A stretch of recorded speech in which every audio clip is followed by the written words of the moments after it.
My name is Mary Ketteman. I'm Sergeant First Class John Ketteman's wife. I have been his spouse for 23 years. He's been in the military for 21.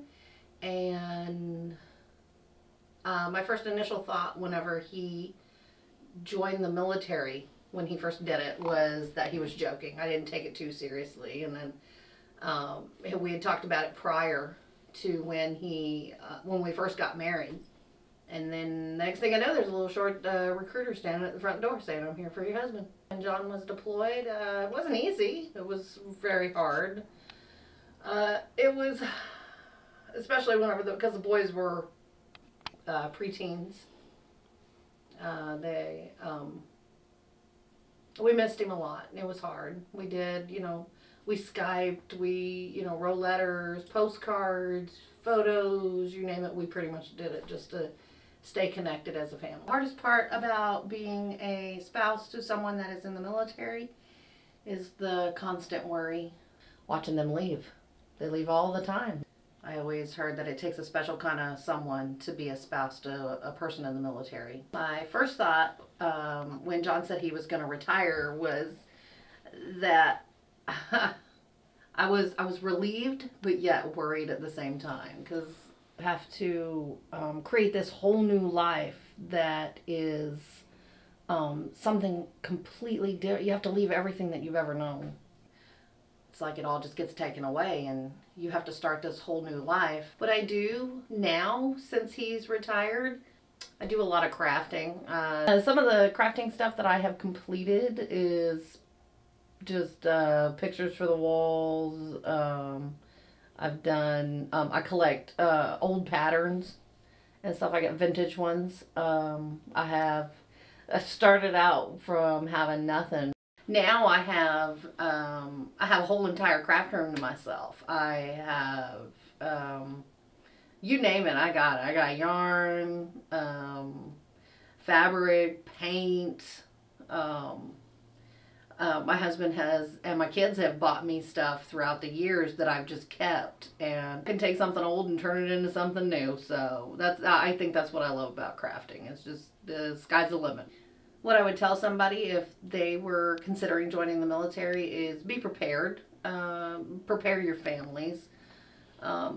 Help them understand what it's like for you, what you're going to be doing, because they don't always tell you that being in the military that there's field time, there's trainings that they have to go for. It's a lot of time away from your family. My name is Nicholas McClintock, and I am the son of former Sergeant First Class John Ketteman.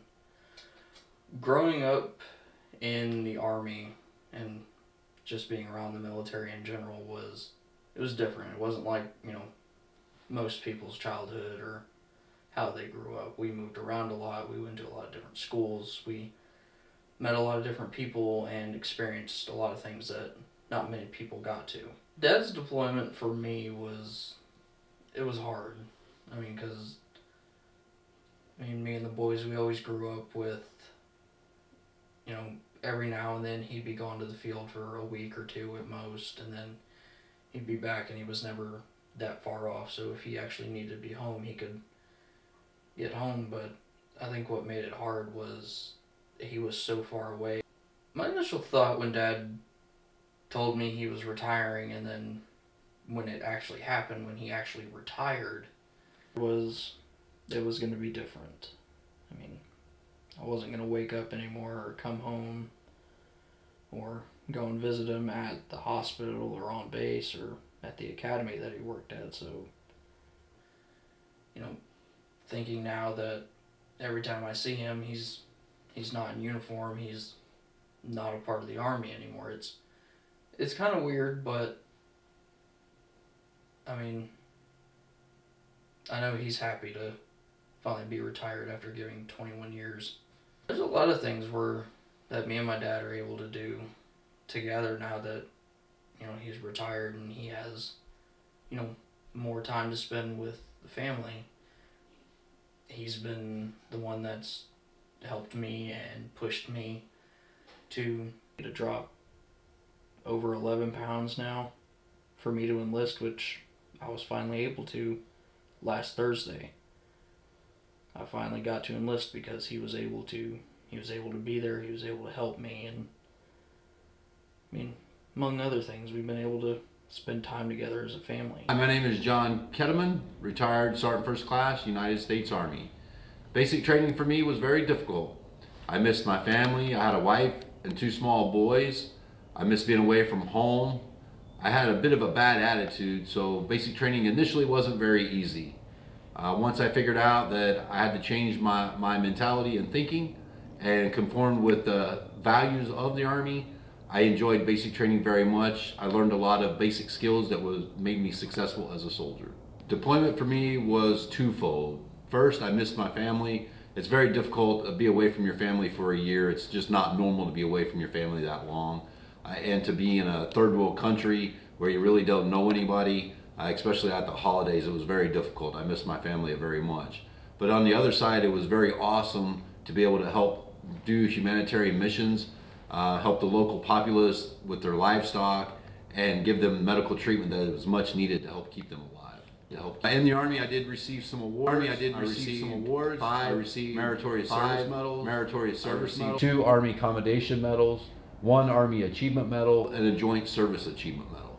The reason I retired was I could no longer physically keep up with the demands of my job. I always said when I couldn't keep up with the 20-year-old soldiers anymore, that I would retire. For me, it was primarily a physical reason. So now that I've ingrained myself into retirement, I kind of feel like I've come full circle. We're back in Southern Illinois where we originally started from. I'm back to working as a nurse. I'm near family where we can see our loved ones whenever we want, have Sunday dinners. I've picked up some woodworking skills. I like building tables and chairs and doing small projects for my wife in her craft room. I also have time to go fishing. I'm looking forward to getting to do a lot of hunting. I'm just enjoying having time for myself now. Now that I only work 8 hours a day, I have time to enjoy just being alive.